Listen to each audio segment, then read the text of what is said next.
والصلاة والسلام على سيد الأنبياء والمرسلين والحمد لله رب العالمين. بسم الله الرحمن الرحيم. تلك الرسل فضلنا بعضهم على بعض.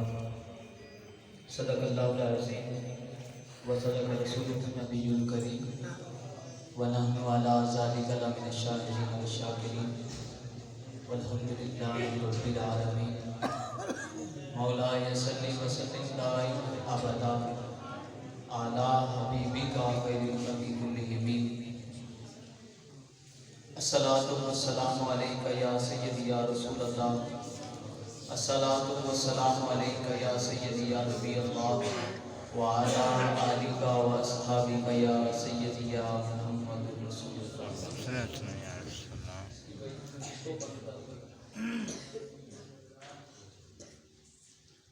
اس دو وقار کی مسند پہ فائز جناب حضرت علامہ مولانا نور محمد صاحب اور فاضل جلیل قاری محمد مشتاق صاحب، ہمارے مسلک کے عظیم خادم جناب حکیم رحمت علی صاحب اور قاری نثار عظیم صاحب کی محبتوں کا بڑا شکریہ کہ آپ نے بندہ ان چیز کو یہاں آنے کی دعوت دی.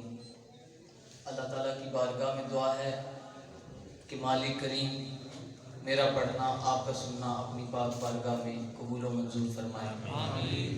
میں نے آپ احباب کے سامنے قرآن مجید فرقان حمید کی جو آیت مقدسہ تلاوت کی. اللہ تعالیٰ نے قرآن مجید فرقان حمید میں ارشاد فرمایا تلک الرسل فضلنا بعضهم علی بعض. یہ رسول ہیں، ان میں سے ہم نے بعض کو بعض پر فضیلت دی ہے. کہ اللہ تبارک و تعالیٰ نے جتنے نبی بھیجے سب کو بڑی شان مقام و مرتبہ دے کر اللہ تبارک و تعالیٰ نے سرخرو فرمایا. جتنے کمالات محاسن و معجزات از آدم تا عیسیٰ علیہ السلام میں موجود تھے وہ تمام کے تمام اور ان کے علاوہ بھی وہ سارے کے سارے کمالات اللہ نے میرے محبوب کی ذات میں جمع فرما دیے. پہلے نبی آتے تھے کسی خاص علاقے قوم بستی کی طرف نبی بن کر، لیکن جب میرے اور آپ کے نبی کی باری آئی تو اللہ فرماتا ہے کہ اے میرے پیارے حبیب میں رب العالمین ہوں، تو رحمت للعالمین ہے. جہاں تک میری خدائی ہے اللہ فرماتا ہے میرے محبوب وہاں تک تیری مصطفائی ہے.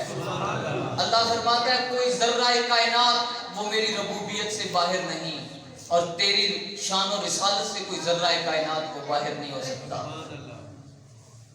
پہلے جتنے نبی آتے تھے ان کی امتوں کو یہ حکم تھا کہ تم نے اس جگہ عبادت کرنی ہے، اس جگہ کے علاوہ عبادت کرو گے تمہاری عبادت قبول نہیں ہوگی. لیکن جب باری آئی آمنہ کے لال کی، میرے اور آپ کے نبی کی باری آئی تو اللہ تبارک و تعالیٰ نے میرے محبوب کو پیدا فرمانے کے بعد فرمایا جعلت لی الارض مسجدا وطہورا. ہر کجا باشد نماز می کنی گویا ہزاروں بن گئے کعبے جبی تو نے جہاں رکھی. فرمایا محبوب ہم نے آپ کے لیے پوری روئے زمین کو مسجد بنا دیا ہے تاکہ آپ کا امتی جہاں چاہے وہ نماز ادا کر سکتا ہے. پہلی امتوں کو حکم تھا کہ ایک جگہ عبادت کرنی ہے، اس جگہ کے علاوہ عبادت قبول نہیں. یہ اس امت کو شرف ملا حضور صلی اللہ علیہ وسلم کی صدقے اللہ نے ہمارے اوپر کرم کیا. فرمایا محبوب ہم نے آپ کے لیے اس پوری روئے زمین کو مسجد بنا دیا ہے، تم جہاں چاہو عبادت کر سکتے ہو. تلک الرسل فضلنا بعضهم علی بعض. اس کا مطلب یہی ہے کہ اللہ نے بعض کو بعض پر فضیلت دی. کیا چیز عطا کی؟ فضیلت اللہ نے عطا فرمائی ہے. تو اللہ نے بعض کو بعض پہ کمی کا ذکر نہیں کیا بلکہ فرمایا بعض کو بعض پر فضیلت دی ہے. اللہ تبارک و تعالیٰ کی یہ شان نہیں کہ اللہ پہلے خود کسی کو نبی بنائے اور پھر ان کی طرف کمی کی عیب کی نسبت کرے. جب میرا رب ایسا نہیں کرتا تو پھر عام مولوی کو یہ اختیار کس نے دیا ہے وہ امام الانبیاء میں کمیاں تلاش کرتا پھرے. تو جتنے نبی آئے وہ سارے معجزے لے کر آئے. کسی کو اللہ نے ایک معجزہ دیا, کسی کو 2 معجزے عطا فرمائے. تفسیر نعیمی اٹھا کر دیکھیں, فرمایا وَلَقَدْ آتَيْنَا مُوسَىٰ 9 آیَاتٍ بَيِّنَاتٍ کہ ہم نے موسیٰ علیہ السلام کو سب سے زیادہ 9 معجزے عطا کیے. سارے نبیوں کے معجزے ملا لو پھر بھی ایک حد ہے, ایک حد ہے, گنے جا سکتے ہیں یہ کتنے معجزے ہیں. لیکن وَرَفَعَ بَعْضَهُمْ دَرَجَاتٍ جمع کثرت سے معلوم ہوتا ہے میرے محبوب کے معجزات کی حد بھی کوئی نہیں. اللہ نے نبیوں کو دیے معجزے, معجزہ بن کے آیا ہمارا نبی. سبحان اللہ. اللہ تبارک و تعالیٰ نے ایسی عظمت شان کا مالک بنا کر میرے نبی علیہ السلام کو اس دنیا میں جلوہ گر فرمایا. اللہ تعالیٰ کسی بستی کی طرف انسانوں کی رہنمائی کے لیے اگر نبی بھیجتا تو ایک بستی کی طرف 3 نبی بھی آئے. آپ سورہ یاسین پڑھ کر دیکھیے, اللہ فرماتا ہے وَإِذْ أَرْسَلْنَا إِلَيْهِمُ اثْنَيْنِ فَكَذَّبُوهُمَا فَأَزْزَزْنَا بِالثَّالِثِ کہ اللہ نے ایک بستی کی طرف 3 نبی بھیجے اور انہوں نے ان کو جھٹلا دیا. لیکن جب باری آئی آمینہ کے لال کی تو فرمایا تم اس بستی کے لیے نہیں, اس بستی کے لیے نہیں, فرمایا محبوب اپنی اس امت کو فرما دو میں تم سب کے لیے اللہ کا رسول بن کر آیا ہوں, تم سب کے لیے اللہ کا رسول بن کے آیا ہوں. پھر میرے واجب الاحترام بعض نبی ایسے تھے کہ جن کے ذمہ کرم پہ صرف تبلیغ تھی, انہوں نے تبلیغ کرنی, اس کے علاوہ اور کوئی کام نہیں کرنا. جیسے حضرت یحییٰ و حضرت زکریا علیہ السلام, ان کے ذمہ کرم پہ صرف تبلیغ تھی. اور بعض نبی ایسے بھی آئے کہ جن کے ذمہ کرم پہ تبلیغ کے ساتھ ساتھ فرعون و نمرود سے ٹکر بھی تھی. وہ تھے نبی حضرت موسیٰ اور حضرت ابراہیم علیہ السلام. اور پھر کچھ نبی ایسے آئے جن کو اللہ نے تبلیغ کا کام بھی سونپا اور ساتھ ساتھ فرمایا کہ تم کو اقتدار بھی عطا کر رہا ہوں, تمہیں حکومت بھی عطا کر رہا ہوں. وہ نبی کون تھے؟ وہ حضرت یوسف علیہ السلام, حضرت سلیمان علیہ السلام. ان کو اللہ نے حکومت بھی دی, تبلیغ کا کام بھی سونپا. تم میرے نبی کی سیرت پڑھ کے دیکھو, تمہیں معلوم ہوگا آنچے خوبا ہما دارت تو تنہا داری. سبحان اللہ. سارے کمالات جو سارے نبیوں میں متفرق تھے وہ سارے کے سارے میرے محبوب علیہ السلام کی ذات میں اللہ نے یکجا فرما دی.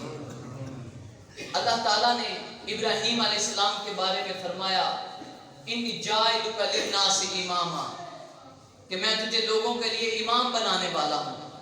آدم علیہ السلام کے بارے میں فرمایا انی جاعل فی الارض خلیفہ کہ زمین میں خلیفہ بنانے کی بات کی. داؤد علیہ السلام کی باری آئی, فرمایا خلیفہ بنانے کی بات کی. اللہ نے پہلے بھیجا, بھیج کر پھر بنایا. پھر کس لیے؟ کہ عالمین کے لیے نہیں. فرمایا انی جاعلک للناس اماما, لوگوں کے لیے امام بنانے والا ہوں. لیکن جب باری آئی تیرے اور میرے نبی کی, والضحیٰ کے چہرے والے کی, اس وقت رب فرماتا ہے میرے محبوب ہم نے آپ کو رحمت للعالمین بنا کر بھیجا, مبشر بنا کر بھیجا, نذیر بنا کر بھیجا, داعی اللہ بنا کر بھیجا, چمکتا ہوا سورج بنا کر بھیجا. دنیا میں احترام کے قابل ہے جتنے لوگ, میں سب کو مانتا ہوں مگر محمد مصطفیٰ کے ساتھ. سبحان اللہ. سب نبیوں کو اللہ نے پہلے بھیجا, بھیجنے کے بعد پھر ان کو بنایا. میرے محبوب علیہ السلام کو بنا کر بھیجا. تو فاضل بریلوی فرماتے ہیں خلق سے اولیاء, اولیاء سے رسول, سب رسولوں سے اعلیٰ ہمارا نبی, سب رسولوں سے اعلیٰ ہمارا نبی. آدم علیہ السلام اور فخر آدم کی کہانی سنو کہ آدم علیہ السلام کو فرشتوں نے ایک بار سجدہ کیا, لیکن قربان جاؤں میرے نبی علیہ السلام کی ذات پہ صبح بھی فرشتے درود پڑھتے ہیں, شام کو بھی فرشتے درود پڑھتے ہیں. ہم 12 ربیع الاول کو جلوس نکالتے ہیں. اگر یہاں سے یہ 200 آدمی بیٹھا ہے, ہم باہر نکلیں, جلوس کی شکل میں نکلتے ہیں. لوگ اعتراض کرتے ہیں یہ جلوس کہاں لکھا ہے. میں کہتا ہوں حدیث پڑھو, صبح بھی 70,000 فرشتے میرے نبی کی ذات پہ درود پڑھنے آتے ہیں, شام کو بھی آتے ہیں. اگر یہ 200 باہر نکلیں تو جلوس بنتا ہے, جو 70,000 آئے تو پھر کیا بنے گا؟ سبحان اللہ. 70,000 فرشتے جلوس. اللہ اکبر. یا رسول اللہ.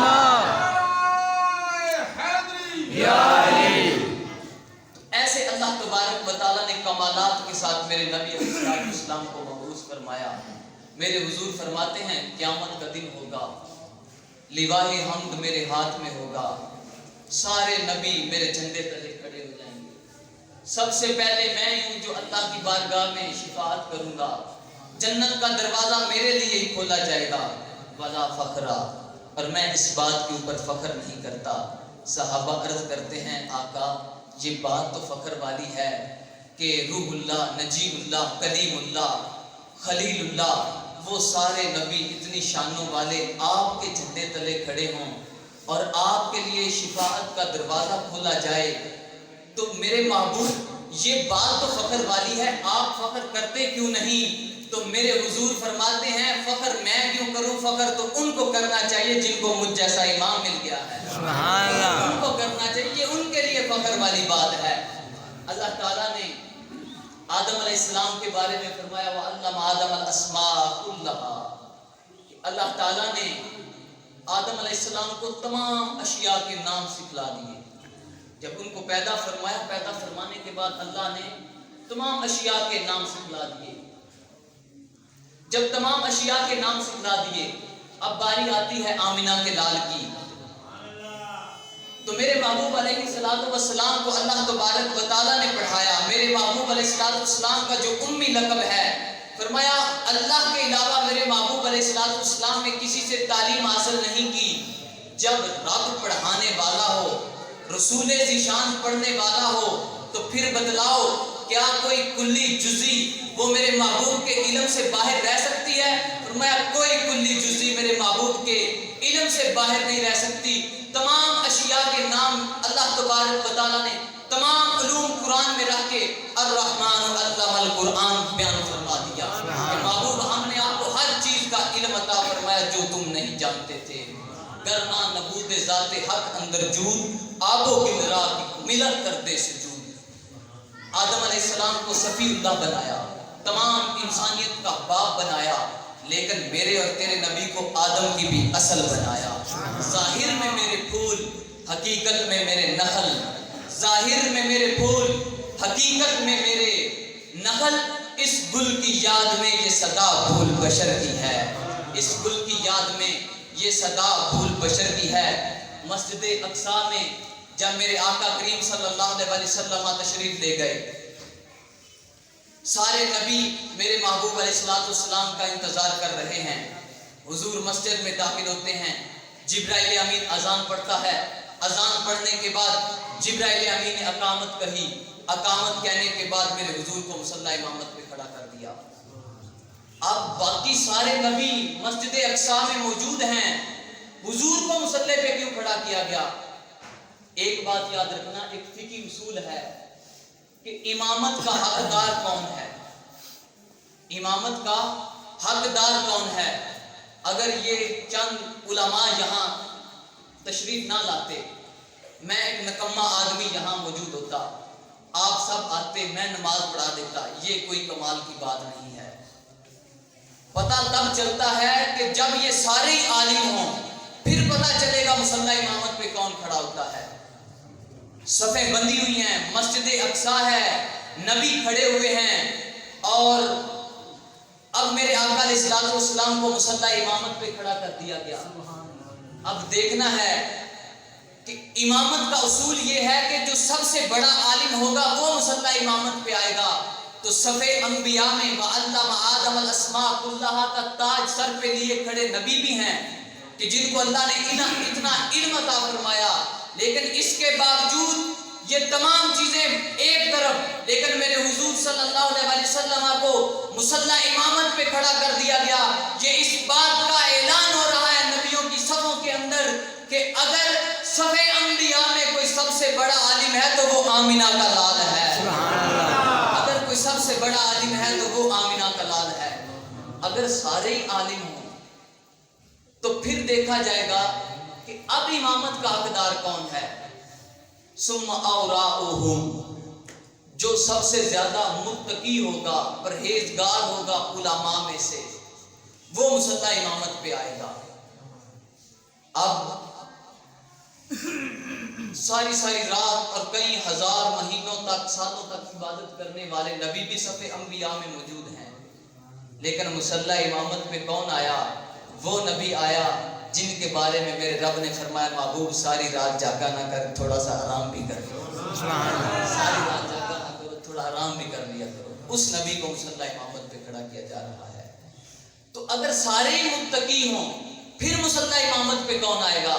پھر فرمایا کہ جو اچھا قاری ہے، جس کی قرات اچھی ہے، وہ امامت کا حقدار ہے۔ اب کچھ ایسے نبی تھے جو کلام اللہ پڑھتے تھے اور پرندے رک جایا کرتے تھے ان کا کلام سننے کے لیے، جانور رک جایا کرتے تھے ان کا کلام سننے کے لیے۔ مصلی امامت پہ میرے حضور کو کھڑا کر دیا گیا۔ حضرت ابو موسیٰ اشعری رضی اللہ تعالیٰ عنہ فرماتے ہیں میں حضور کے پیچھے نماز فجر ادا کر رہا تھا، میرے حضور صلی اللہ علیہ وسلم نے نماز فجر کے اندر سورہ والضحیٰ کی تلاوت کی، اتنی خوبصورت تلاوت کی کہ آج تک نشہ ہی نہیں اترا، ایسی خوبصورت میرے حضور تلاوت فرمایا کرتے تھے۔ اور پھر ایسی تلاوت کہ کچھ ایسے لوگ جب حضور صلی اللہ علیہ وسلم کی بارگاہ میں مناظرہ کرنے کے لیے آتے، آقا علیہ السلام کو دیکھنے کے لیے آتے اور آقا علیہ السلام کو چیلنج کرنے کے لیے آتے، جب وہ صاحب قرآن سے قرآن سنتے ان کی لبوں کے اوپر قرآن کے نغمے جاری ہو جائے۔ ایسی اللہ تبارک و تعالیٰ نے میرے محبوب علیہ السلام کی تخلیق فرمائی۔